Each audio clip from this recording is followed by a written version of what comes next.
Greetings, urban farmers, gardeners, and healthy food visionaries. Farmer Greg here, and welcome to the 579th episode of the Urban Farm Podcast, where every day we work together to educate and inspire you to become part of your food revolution.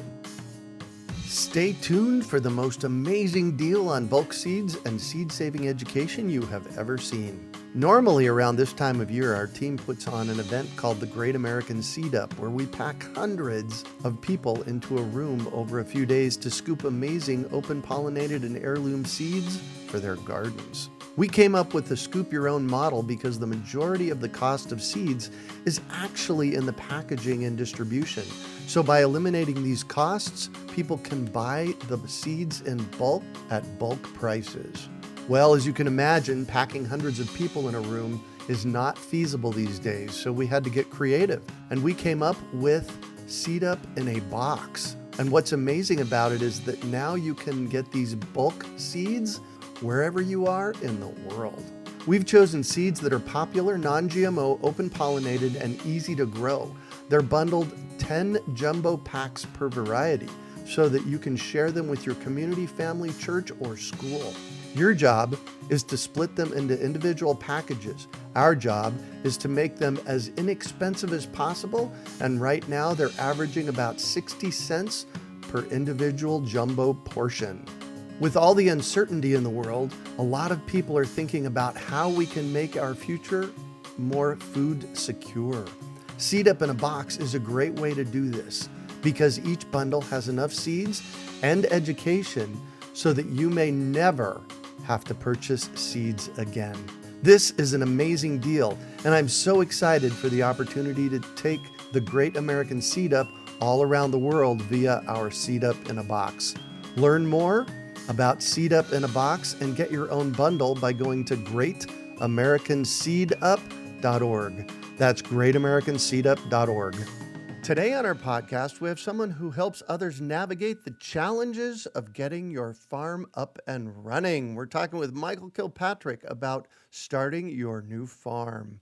Michael is a farmer, presenter, host, inventor, and online entrepreneur who lives to help farmers apply business principles and practical, proven solutions to grow their businesses and de-stress their lives. He has managed large certified organic farms and businesses, consulted for industry experts, and spoken at dozens of industry conferences. He is the host of the Thriving Farmer podcast and summit series, visionary and educator at Growing Farmers, and a farmer at the Farm on Central. Welcome to the show today, Michael. Are you ready to rock? Hey, Greg, absolutely. Excellent. So I shared a bit about you. Can you fill in the blanks for us and share more about the path you took to get where you're at today? Yeah, so my path really started when my parents moved us to upstate New York in fall of 99. They were kind of trying to get out of the city before the whole Y2K thing might happen, and they moved down to 8 acres.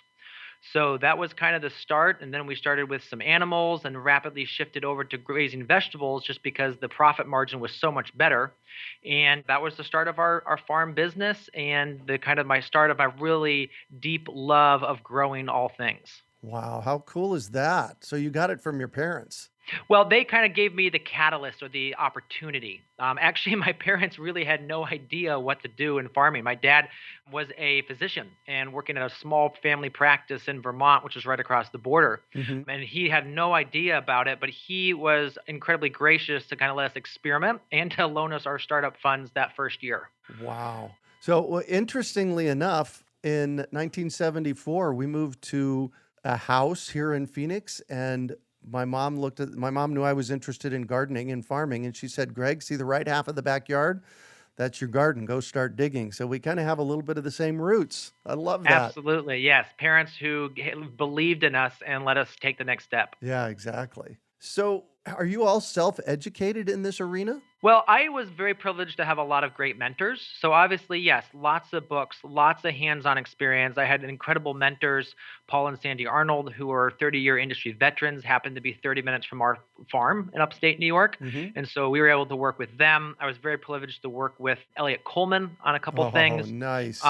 Yeah, I was able to consult with J.M. Fortier, which gave me access to kind of seeing his farm and a lot of the things he was doing. We kind of came up to help him with efficiencies on wash and unpack. And, obviously once you're consulting with someone, you get to see a lot of the inside of their business. But, really just being able to build that farm, and we were very unusual because we were quite young when we started. And so I think a lot of people were really open with information, and it really allowed me to just basically pick the collective brain of organic farming and just regenerative farming in our space. I was also very privileged in 2012 to intern for Joel Salatin at Polyface Farms. Wow, nice. How was that experience? It was absolutely incredible. When you go to any farm, there's all sorts of aspects of it. And so it's really interesting to see behind the scenes. So obviously you see, like, when you see videos of his place or hear him speak, everyone's like, that's the one side of Joel. But Joel is just the same charismatic person when he's on the farm as well, in the woods, cutting trees down and, moving cows. So it was great to see that aspect. And, I happened to meet my wife there as well, which was super cool as well. Whoa, no kidding. Wow. Well, so we've had Elliot Coleman and Joel on the podcast, and they're both amazing pioneers in this arena. So good on you for being able to study with them, man. So we're here to talk about starting your farm and what makes you so passionate about working with farmers. Yeah. So one of the things when we had our farm in upstate New York is we were able to build a quite profitable farm. Is our farm had 20 employees. We managed several hundred acres. Wow. Yeah. Although the acreage, we only farmed actually 14 acres for vegetables. So that's where 98% of the profit came from. But we were able to, invest in the business, take vacation, even in the summertime, take a couple weekends off. And in 2015, my wife and I had a child, and we wanted to be back near her family in Ohio. So we decided to lease out our farm in New York. And what happened is within 12 months, the folks that took it over bankrupted the operation. And Wow. I was blown away by that because they had been handed beautiful soils. At that point, we had accumulated 30 acres of prime river bottom soils. They had great team. Our team kind of transferred over to their farm from when we had the previous farm. They had great markets. We left, a very large hole in the local marketplace that they just moved right into. But they still bankrupted that. So really started to get my wheels turning, and I started to really research the whole industry and realized that there was a huge problem, is that only 5% of farms last more than 5 years. And of those farms that last, only 5%, that's their sole source of income. The other 95% of farmers are getting off-farm income. And I'm not saying that's completely wrong, but I don't know a lot of farmers that really want to have to, work all day in the field and then go work the third shift someplace or have one spouse off farm. That's not usually what they want to do. And so our vision is to help farmers be profitable and help them build sustainable farming systems so they can build the life that they want. And again, that life is whatever they want to envision. So if they still want to do that part-time income, that's totally fine. But our goal is to help them build what they want to build. And so that's why we focus with farmers to help them start and build their farms. And the thing is, if you have a great foundation, that is where you get so far ahead. We've worked with some farmers who literally in the first 2 years are cranking out almost $200,000 on an acre or 2 acres.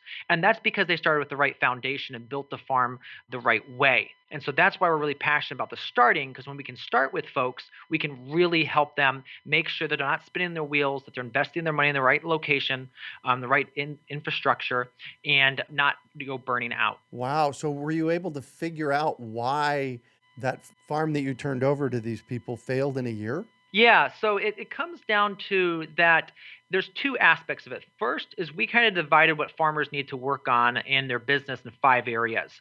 And only one of them is production. So the other 4 are you as a person. They need to understand who they are, because each of us is so different and each of us has different strengths and weaknesses. And you've got to really cater the farm to what those are. The second is your business model. There's so many different models out there, and if you have the wrong model for either you or the market you're trying to go into, it can be really challenging. Then the third is the systems and teams, and the fourth would be your marketing.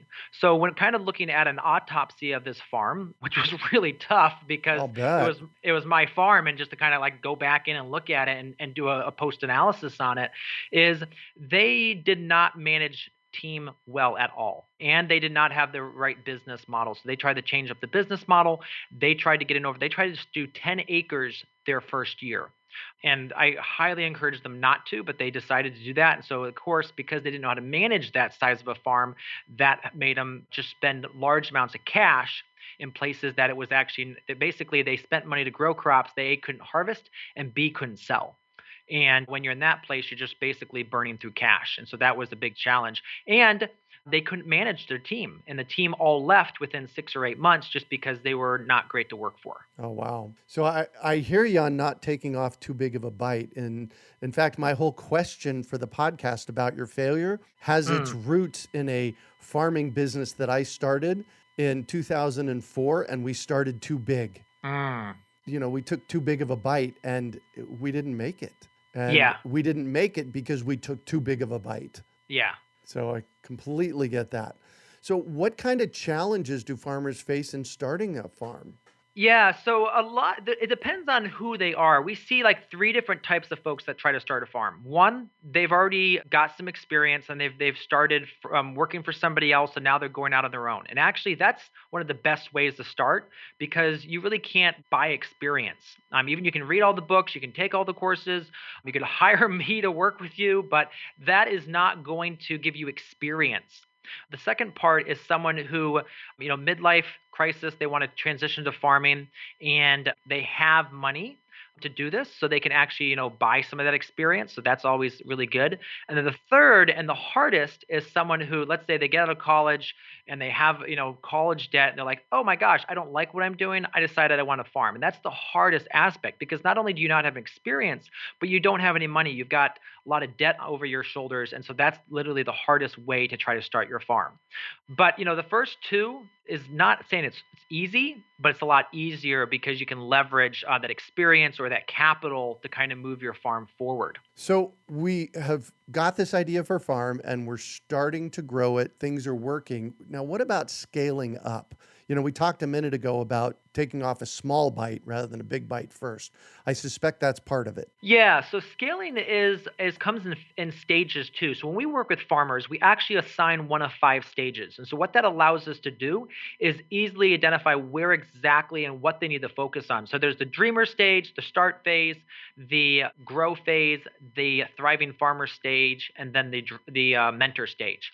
And so usually in those first 3 stages is where they're still trying to scale. Once they get into the thriving stage, yes, they may scale an acre here or an acre there, but it's not the same type of scaling. It's not the hard slog getting that flywheel going. It's more like, oh, we're going to enter a new marketplace, or we're going to add a new crop. But let's go back to the first 3 stages that are looking to scale. So a lot of farmers, and this goes back to taking off too much more than you can bite, is sometimes farmers say, I'm going to start with a quarter acre. They do that great. And they're like, oh my gosh, this was so easy. If I want to increase my income 4 times, I'll just do an acre. But what they don't realize is that going from a quarter acre to an acre means you're changing systems, you're having to hire people, you need a lot more capital. And so that is where frequently they get tripped up and it really gets to be a big challenge. And so what we like to see people do is never try to double production do more than a double of production. So rather than a quarter acre, don't move more than a half acre, unless you have a really clear system and process in place and you have, let's say, experienced help that can come in and help you manage that. So if you have someone that's already got a couple of years and is going to come in and help you manage that, I think you're okay to do that. But when you're scaling, I think the biggest thing is to realize when you're bringing people in, those people are not going to be on your systems. And so really building out the SOP or work instructions so that when someone comes on to work for you, they incredibly know exactly what they're supposed to do and how you want them to do that. Wow, you have thought this through very well. How long have you been doing it? Yeah, so we've been working with farmers since 2016. Before we actually stopped our farm in upstate New York, 2013, I was doing the speaking circuit. So we were doing around the country speaking, but really the full time of working with farmers started in 2016. And, we still do that today. I really enjoy that one-on-one working with folks because I can see the massive change as they kind of scale their farms. Right. And what would you just say to someone thinking about starting a farm? Like, where do we start? Yeah. So the first thing to get clear on is what kind of farm you want. and your capacity too. So we kind of mentioned, what kind of training you have, what kind of background you have. So really get clear on, okay, I've done this kind of internship, or I have this kind of capital that I can set aside for that.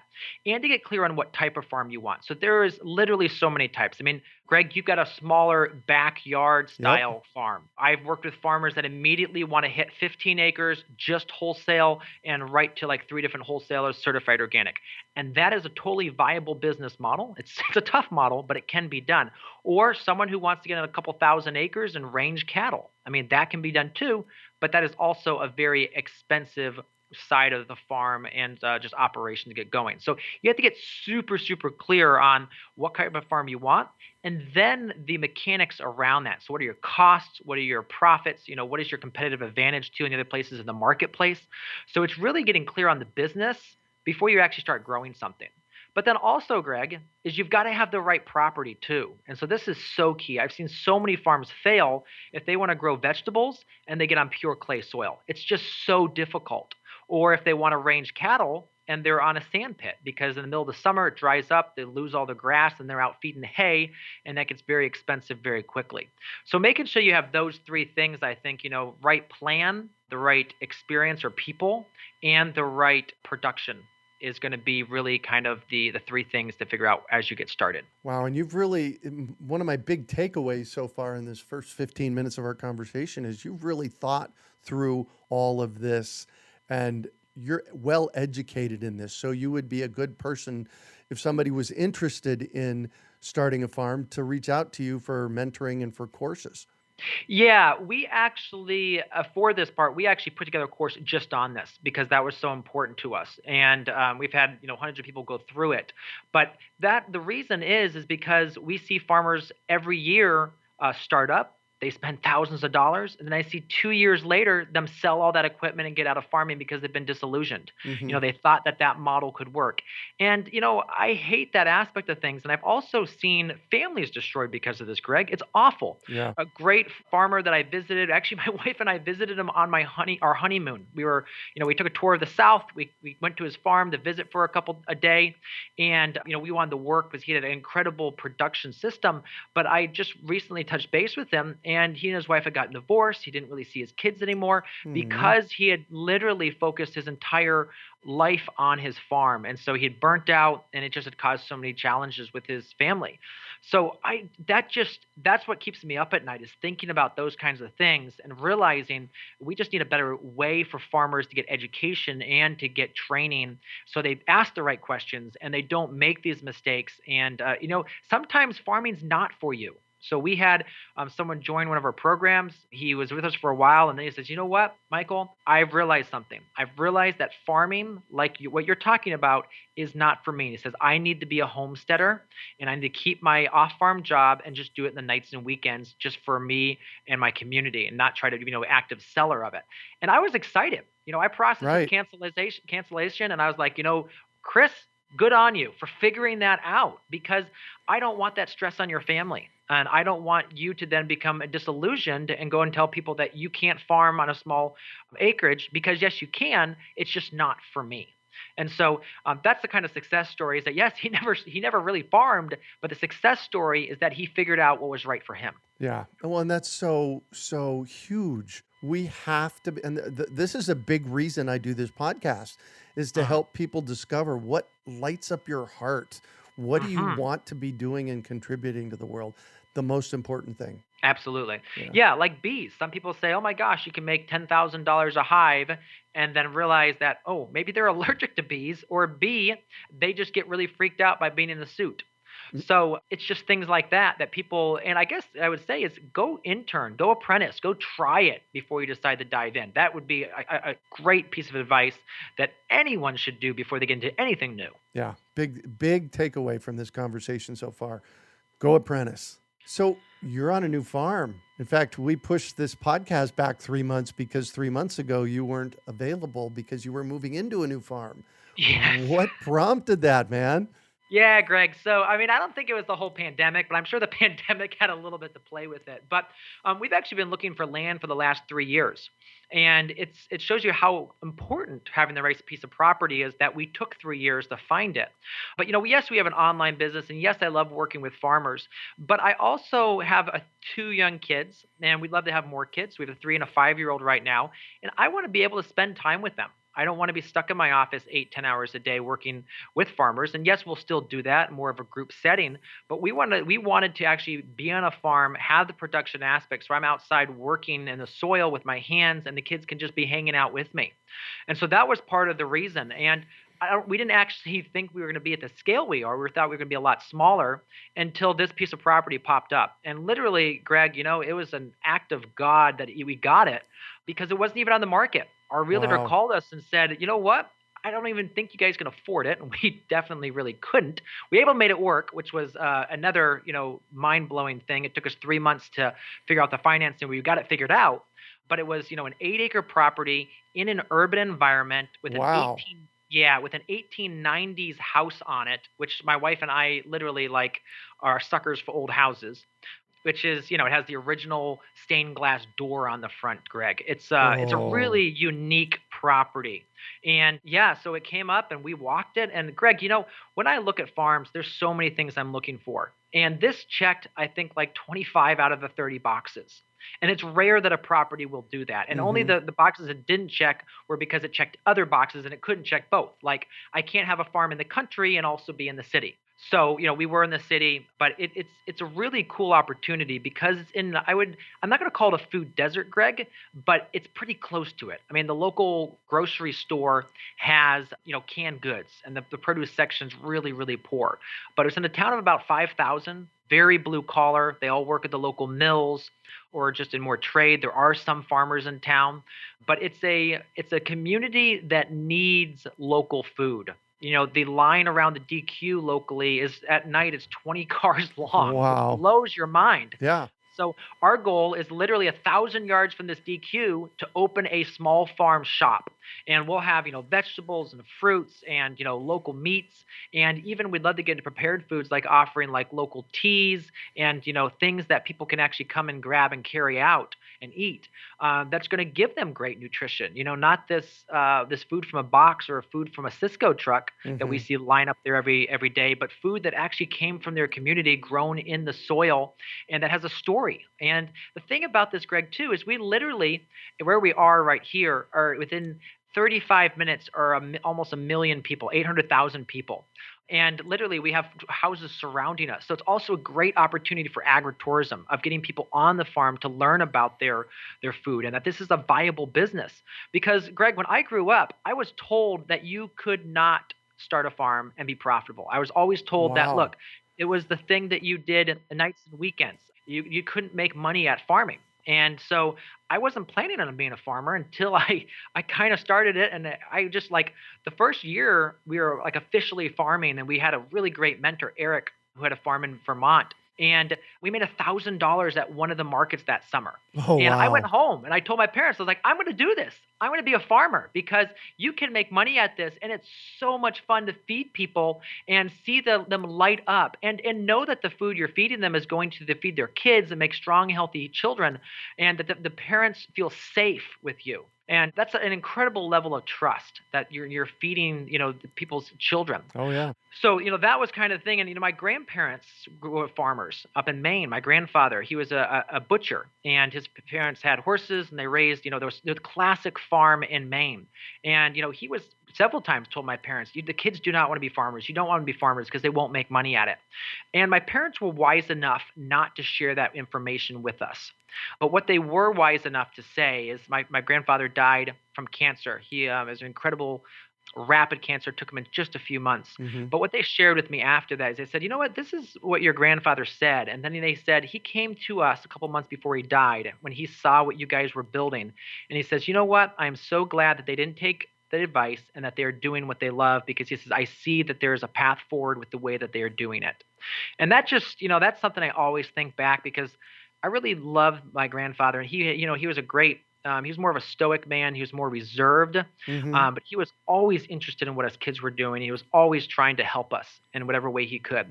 So hearing that from him, but kind of going back to building that farm is just we feel that yes, we need to educate farmers, but we also want to educate just those around us. And what better way than build a farm in the city, which of course has its host of issues. I mean, we're having to have development meetings with the town as we build out the infrastructure because of the zoning ordinances and all of that. So there's a frustration level, which I wouldn't get if I was in the middle of nowhere.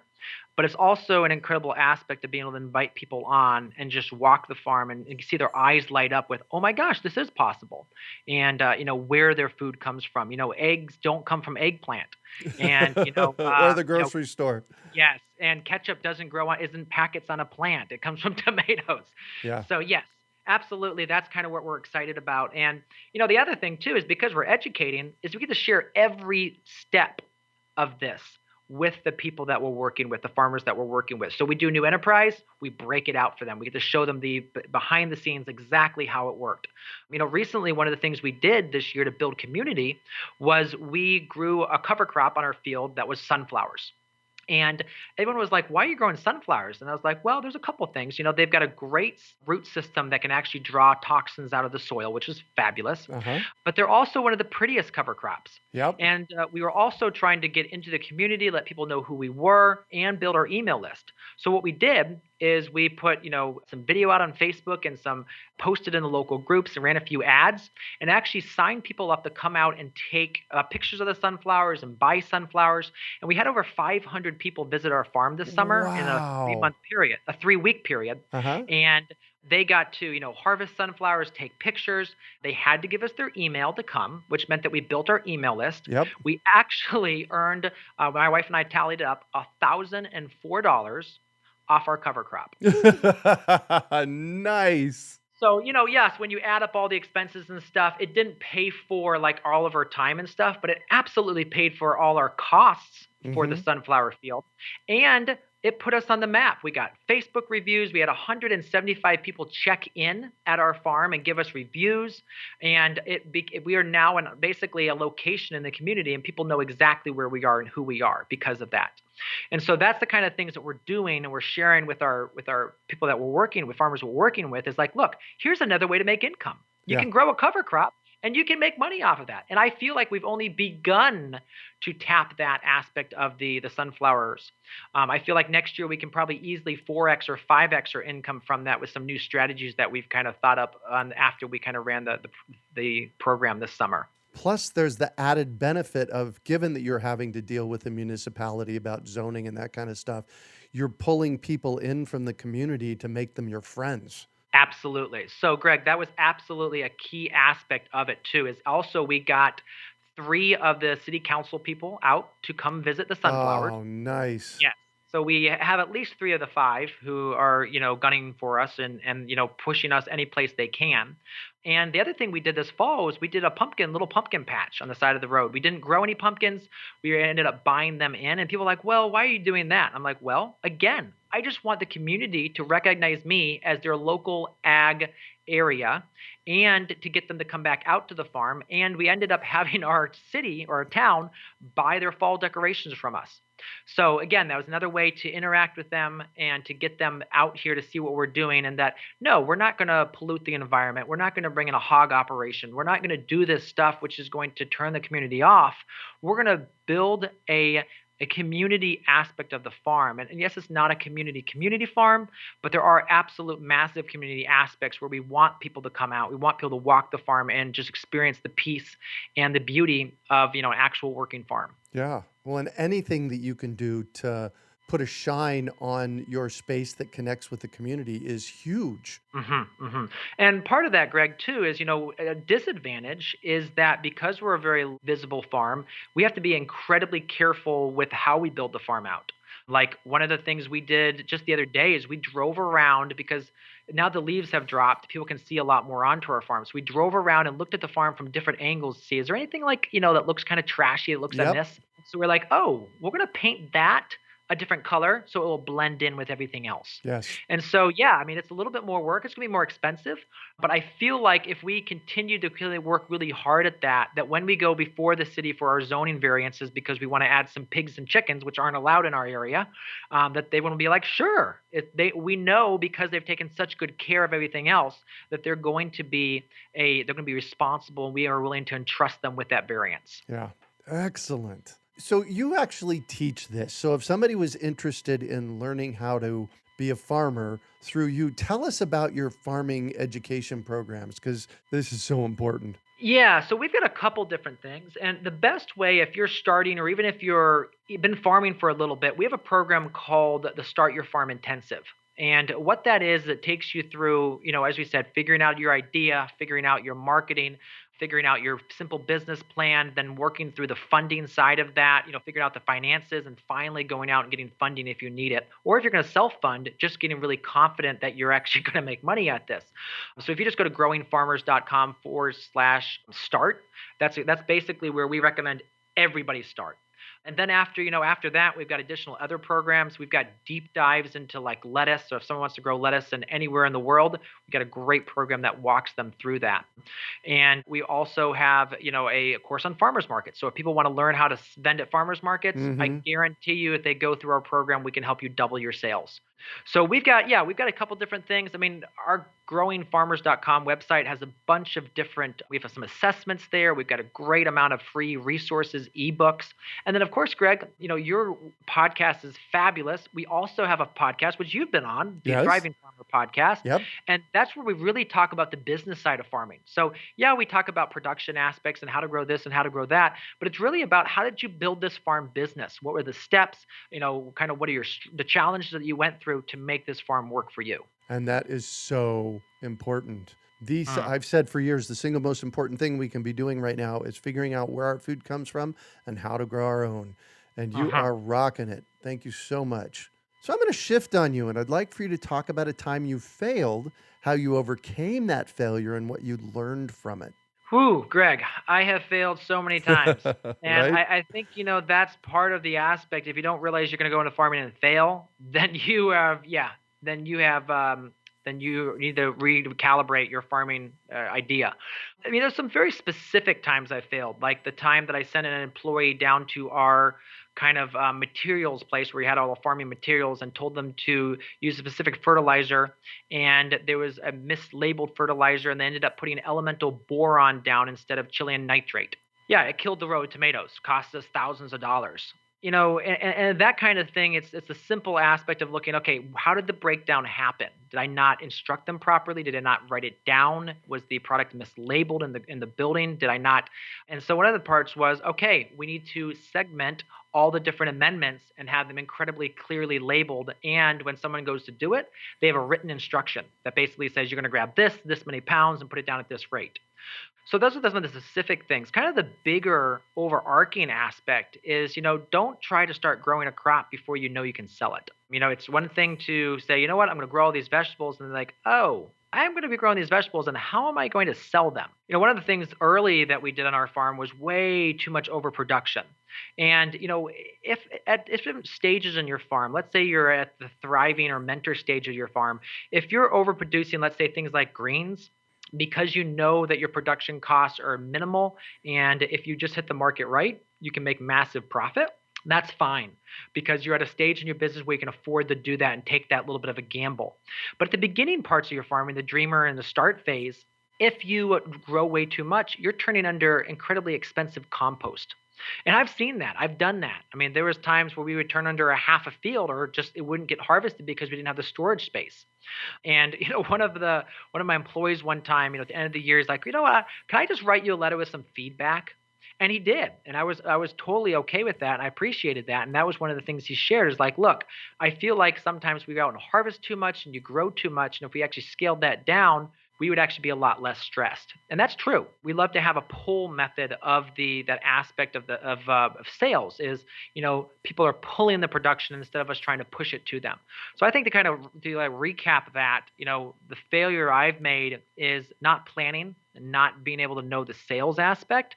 And then really, as you grow and have a team, being in crystal clear with how you want things done and what the expectations are, and label things so that people know what they're doing and how they're to do it.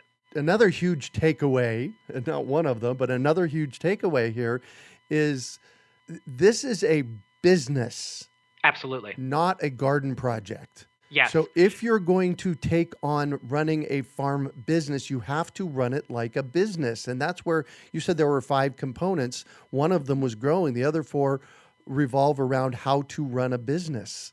Absolutely. And I mean, enterprise budgets, I mean, separating your finances, actually having a professional email and a professional website. You wouldn't believe how many farms are, still running their finances out of their home account, which is not only you don't get really clear on it. Yep. It's a danger if you go for tax liability, you can get in trouble there. And it's also a danger for if someone were to sue you. I mean, mixed finances, it's all sorts of a scariness with the IRS and the legal system. So, yeah, I mean, it's running like a business, opening that bank account, separating the finances, knowing what it costs you, and divorcing the emotional side of it.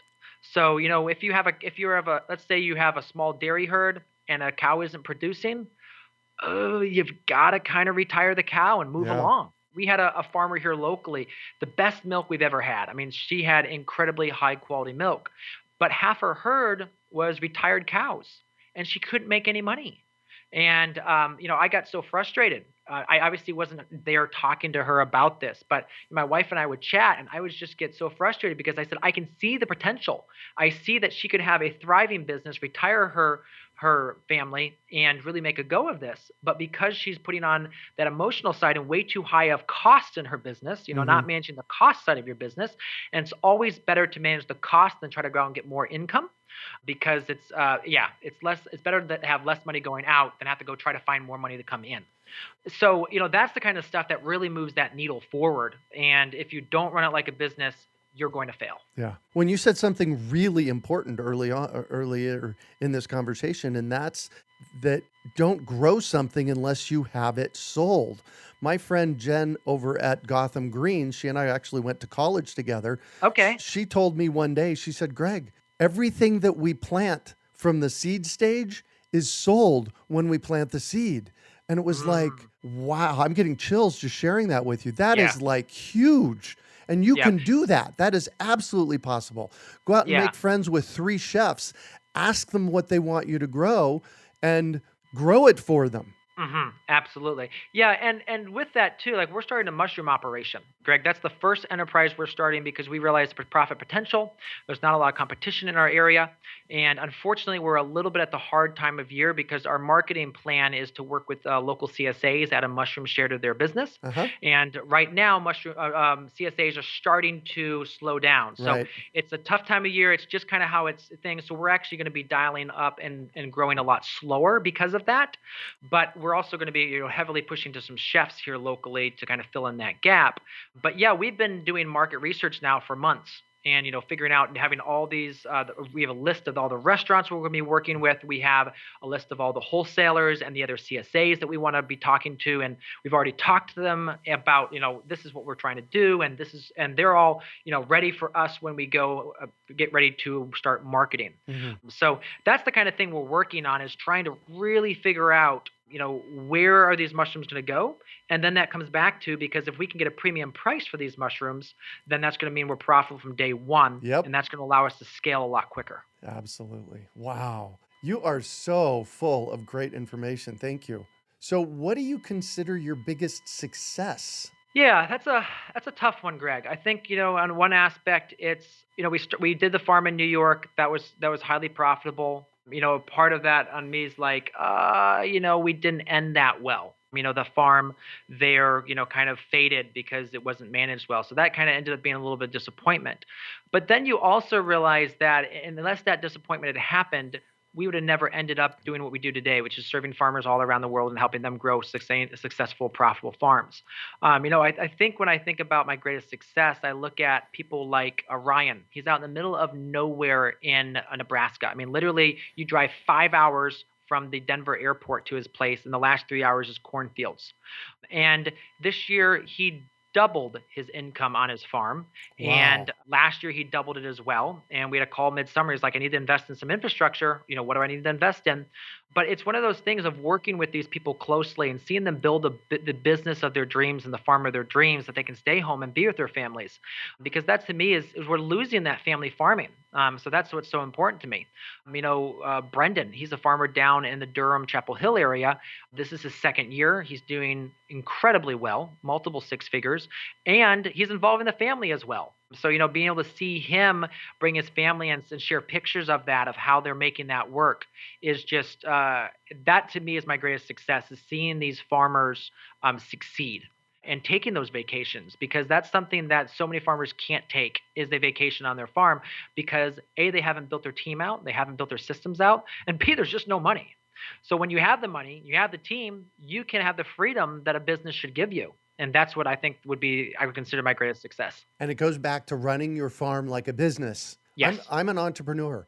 I've been self-employed since 1974. I've had over 30 businesses. Some of them lasted a sneeze. Two of them have lasted over 20 years each. And the key piece to my success and failure all along the way was I running it like a business. Yeah, looking at every single part of it, and is this generating profit? If it's not, why are we keeping it around? And if it obviously is a roundabout way you generate profit, then great. But if it's not, it needs to go. Yeah. And what drives you? Yeah, I think what drives me is, well, I'm a super high D personality, and also an Enneagram 3, so I have to be the best at what I do. Right. So I think it's just partly how I'm wired, but I just get incredibly excited about figuring out new problems. And that's kind of what a business owner is just figure out new problems all day, every day, as well as I just loved I believe that the way we are going to reverse the climate change we're experiencing, and the way that we are going to change our world, is through farming and agriculture. I believe there's a way forward through that.